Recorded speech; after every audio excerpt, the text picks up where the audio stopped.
Rādhā, tuning in to do a couple more blog entries. And I am still in Chattanooga. Got a program coming up on Sunday at a place here locally. And if you're in the area and you'd like to stop by, that would be amazing. Please do so. If you are in the Knoxville area, I will be there next week at another program. Both of these programs are listed on Eventbrite and meetup.com. And there you can sign up for tickets or get it on your calendar if you want to come by. Both are by donation. Stop in if you have a chance. It'll be some nice meditation and some kirtan music. And so, And I hope everyone's having a nice spring, because springtime seems to have gotten well underway here in Tennessee. So, I hope everyone's doing well. All right, so here we go. Blog entry 175 from March 19th of 2025. I'm still in Dallas, Texas, and will be here for another week before heading into Austin. Lately, I've been learning more about Krishna and allowing myself to rest into the soft blue bliss that surrounds him as I meditate. This bliss feels gentler than what I experienced in the beginning when it was overwhelming, almost intoxicating in its intensity. Now it is a calmer, softer current, yet no less profound. I'm beginning to understand that this bliss is a way of measuring how close we are to Krishna and how close Krishna is to us in that moment, and how pleasing our efforts are to him. And when I say pleasing our efforts are, that means us offering him our love.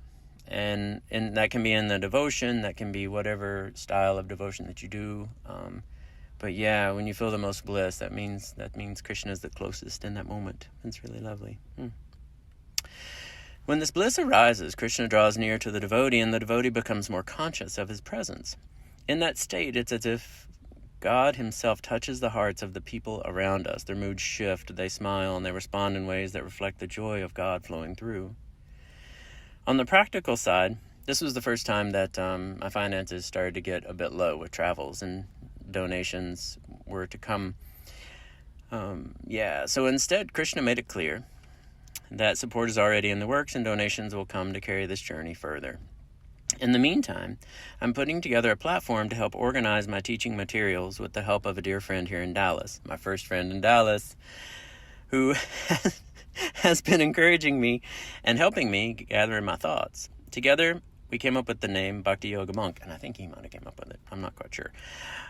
Which will serve as a space to share and organize my teachings online. So that's where the Bhakti Yoga Monk came from, just to help organize what I'm doing and what I'm teaching and what I'm talking about.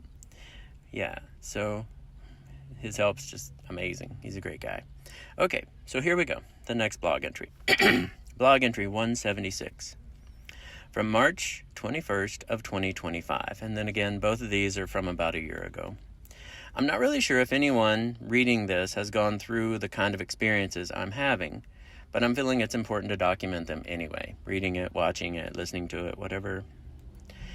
When you decide to wear saffron for Krishna, something extraordinary can happen. You may be flooded with overwhelming bliss. It feels like being high or intoxicated, except it's divine. And you are expected to live with that state in the middle of Kali Yuga, the most godless time in history. It's really such a sharp, profound contrast. People, they worry so much. The driving fear of Kali Yuga at this time is the driving emotion, in Kali Yuga at this time is fear. And so many people are so afraid. I even, at one point when I was chatting with a Buddhist monk, he asked me about what I would do to feel safe. And it was really hard for me to relate to him because Krishna's with me so much and Krishna keeps me so safe. I couldn't really relate to not being safe. I mean, I can remember it before I started wearing saffron for Krishna, and I can remember that. And there's times where I still worry too much, but it's like it's like so much less, It may be a worry like, oh, I need to stop and get some more food for the cooler in the van, or, oh, I need to get an oil change at some point. It's not as anywhere like it was before. Just, all the things that we worry about. I don't know. It was just interesting. I couldn't relate. I couldn't really relate to the Buddhist monk who was talking about people and as they travel and how it was dangerous for them and things. I don't know. It was an interesting contrast. So anyhow,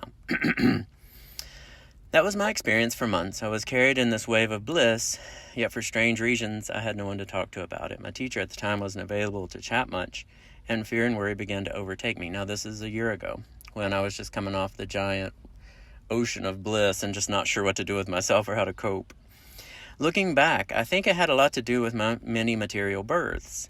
In the material world, when intense joy appears, the body and mind don't always know what to do with it, because it starts anticipating the pain to come, or suffering to come, or whatever mix of happy and unhappy is coming. That's the part that it's talking about there. Even when I managed to calm my mind, my body would still react almost as if it was wired to panic instead of rest into the joy. It was wild. Like the body would just be like, wow! And I don't know, it's like being on a motorcycle and the motorcycle just taking off in a direction and you didn't really tell it to or want it to or anticipate it. It was wild, yeah. Interesting. That led to a cycle of looping thoughts, worry, overthinking, and drifting outside the present moment. Slowly my heart closed and the bliss began to fade. To be honest, at first I felt relieved when it subsided, but soon after I faced with something much more difficult, the emptiness of not knowing what I was supposed to do with myself as a monk for Krishna. The bliss had carried me for months, but now the real work of devotion and surrender began. So what happened was the bliss was accessible for quite a long time, and I was still having a hard time relaxing into the moment and flowing with it as I could have.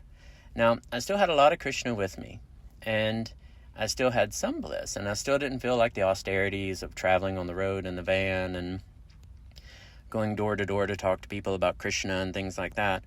But I wasn't like blissed out like the monk in the pictures where they're just like laying on the ground under a tree and they're just blissed out just laying there, like that type. And so what had happened was I had to grow into being able to reconnect with the bliss in that way.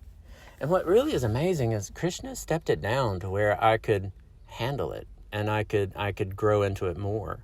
Like my current spot that I'm in now, I'm moving into a whole different level of consciousness with Krishna in my meditation. And it's wild. Everything's like merged and connected.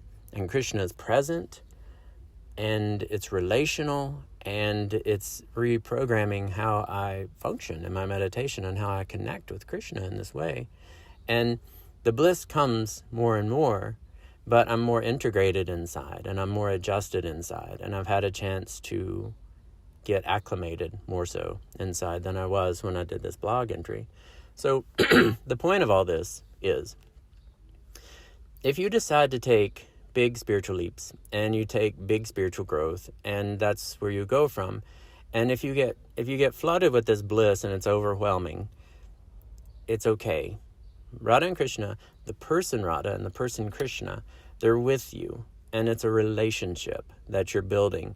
And that's so important to talk about, because the sense of falling or the sense of failure or the sense of not doing something well enough is where our minds go, right? Our minds are like, oh, well, I wrecked it because of all these things, but not really, because it's relationship and it's love. So like for me, now I'm moving back into the greater bliss, but in a sustained, comfortable, easier way for me to grow into it, because Krishna's there, Radha's there to help me and help me navigate that. I'm still having to do the work, and I'm still having to push myself to grow, and at times it can be uncomfortable still, with lots of integration, days where I'm just, my energy system and everything's all out of sorts and stuff. So it's not easy peasy, but the point being is, they'll meet you where you are, and they'll help you grow to where you need to grow for your soul. And again, the biggest thing is just be gentle with yourself and hold space for you and your spiritual journey, and trust Rādhā and Krishna and let the love flow, and allow their love to flow to you. Yeah, and it's profound. Okay. Well, that's pretty much it for the blog entry today. I hope everyone's doing good. I hope you have a great rest of your day. Thank you so much for tuning in. And Rādhā, Rādhā. Again, if you're in Chattanooga this weekend, please stop by. If you're in Knoxville next weekend, please stop by. All right. Sounds great. Rādhā, Rādhā, Rādhā. Rādhā, Rādhā, Rādhā.